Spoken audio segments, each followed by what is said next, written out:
Sa isang tahimik na kanto ng barangay San Joaquin, may isang maliit na food stall na laging may nakaabang na tao. Ang business ni Kuya Ark. Kahit hindi siya malapit sa school o sa matataong lugar, parang magnet ang tindahan niya. Lahat dumadayo. Ang sikreto, sulit na pagkain. Barangay, kain na yung ay! Tara, tara!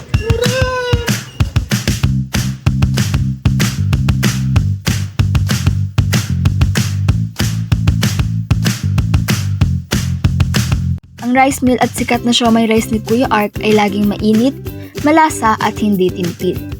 Student-friendly ang presyo, kahit na hindi man students lahat ng bumibili. Maraming estudyante, manggagawa, tambay at mga kapitbahay ang kumakain sa kanyang tindahan. Mulan mag-interview tayo kay Kuya Ark. Kasi yung business niya pinupuntahan ng mga estudyante, lalo na kami. So tara na guys, let's go! So hello Kuya Art, mag-interview lang po kami ngayong araw. So kamusta naman po kayo? Ay, mabuting-mabuti po. Everyday okay. Okay, so kailan po kayo nag-start ng business nyo? Actually, 2023. Ganun, mga 2022. Okay, so pagkatapos po ng pandemic. Yes. Okay. So bakit niyo po pinili yung gantong klase po ng business niyo po? Actually, galing kasi ako sa fast food last, nung 2021, nag-fast food ako. And yet, na-operahan lang ako, kaya tumigil ako. Eh, bawal ako magbuhat ng mabibigat. Okay po. So ano po yung mga naging challenges nyo during po nung mga bagong simula pa lang po kayo sa Ay, business? sobrang risky kasi syempre, wala akong experience sa pagdating sa mga puhunan. Eh. I don't have any experience sa puhunan. So, binalance ko yun. So, nagsimula ako syempre sa mga basic na tinda. Like, fish ball, squid ball, chicken ball, kwek-kwek. Yun ang masimulan kong tinda. So hanggang sa nag-improve po yung mga tinda actually niyo? yun. Na-manage ko na na-manage. Sabi ko, ba't walang pumapasok na kita sa akin? And yet, kada araw, syempre, nagtiis kami sa itlog and sardinas. So, yung puhunan, hindi ko ginagalaw. Yung kinikita, hindi ko ginagalaw yung profit. So, ang ginagawa ko, pinapaikot ko siya hanggang madagdagan yung tinda ko. So, nagkaroon ako ng burger, ng fried noodles, nang hindi ako gumagas sa bahay. So, labas naman yung mga basic na gastusin, like bills. So, sa pagbi-business po, isa rin po pala yung pagiging risk taker po. Yes, opo, siyempre, wala kasing actually, hindi laging panalo sa business. Always remember, merong low, merong high, hindi natin alam kung kailan. Siyempre, hindi naman pwedeng lagi kang boom, di ba?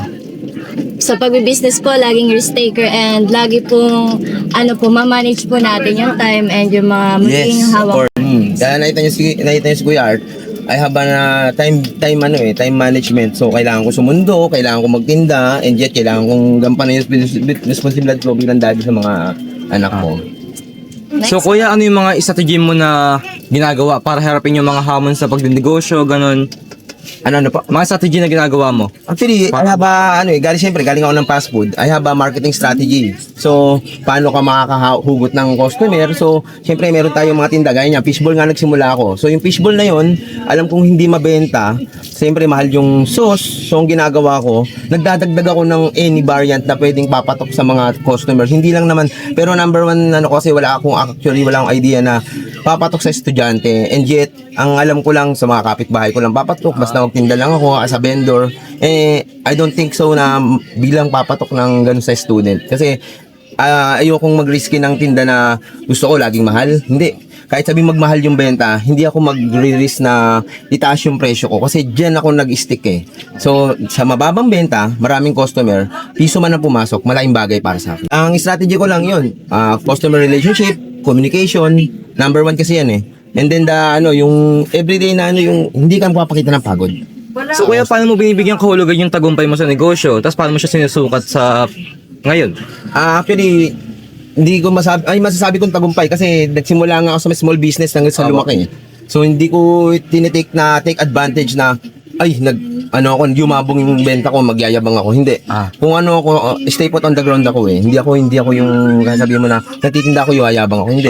Kung ano yung pinakita ko sa inyo, as always remember, forever and ever, amen. Ganun pa rin yung strategy ko. Okay? So Kuya, paano mo naman napapantay yung yung oras mo sa trabaho, sa pamilya mo, sa personal mong buhay? Time management, kailangan may oras ka, mindset mo lagi. Nasa mindset kasi, pag ang mindset mo tamad ka, tatamarin ka. Pag ang mindset mo, laging always remember na, kunyari ang oras mo gising mo 4:30 4:30 in the morning, kahit sabi man tulog mo is risky 12 o'clock AM, dapat gigising ka ng 4:30. Hindi pwedeng magre-risk ka ng 5 o'clock kagigising kasi Tama ko. masisira yung ano mo, momentum mo na. Schedule na. Kailangan ganun. Tama. Ito. Tapos yung huli naman po, sa tingin mo, yung mga katangian ng isang mabuting may-ari ng negosyo, ano yung mga katangian na yun? Ayun, yung hindi ka kailangan nga may good communication ka, tapos hindi ka kailangan alam mo yung kailangan sobrang haba ng patient and pasensya mo kasi hindi natin kilala ang bawat isa, hindi natin kilala ang customer. Merong mga customer na mainit ang ulo, hindi makapag-antay. So, kailangan mo ng Good communication. good communication, kailangan mo ng pasensya. Thankful din naman ako, syempre, dahil sa nire-respeto ko sa Kuya Art, kung ano yung pinapakita ko, binabalik sa akin. Di ba, may kasabihan nga tayo. Good Kung ano yung ginawa mo wag mong gawin sa kapwa mo, ayaw mo. Huwag mong gawin sa'yo. Yes. Kaya ang ginagawa ko, good ambience, good communication, happiness. Tama kaya. Kasi galing nga ang Jollibee, jolly happy lang. Apo. Next, go na.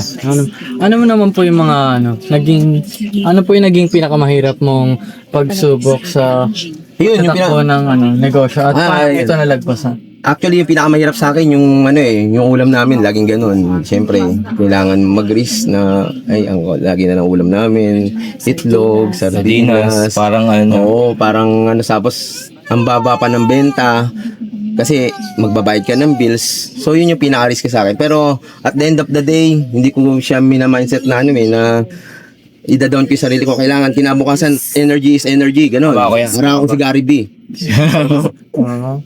Nakaranas ka po ba ng anumang pagkabigo at ano po yung natutunan mo mula Actually, sa nakaranas ng pagkabigo pero hindi ko dinidibdib. Hindi ko dinidibdib. Siyempre, pagka dinanas mo, dinidibdib mo yun, wala. Kinabukasan, wala kang kwenta.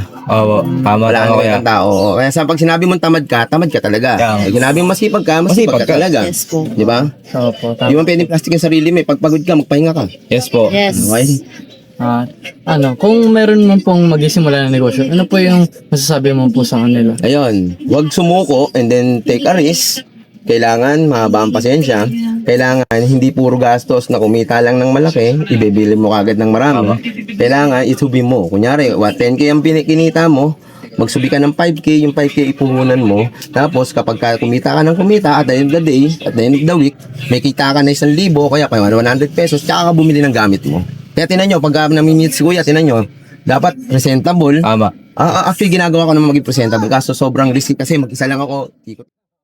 Tapos naman yung passion na. Thank you, Kuya. Thank you kuya po sa mga sagot nyo. Malalaman po talaga namin maraming bumibili sa inyo Yeah. kasi sa mga naging paghihirap niyo Yes po po, para sa makalat experience sa niyo, kuya. business. So makikita naman po natin ngayon marami pong mga bumibili.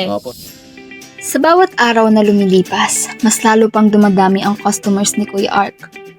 At habang hinahalo niya ang sauce o nagsisteam ng siomay, at sa pagluluto ng iba pang rice meal na tinda niya ay hindi niya namamalayang isa na pala siyang kilalang pangalan.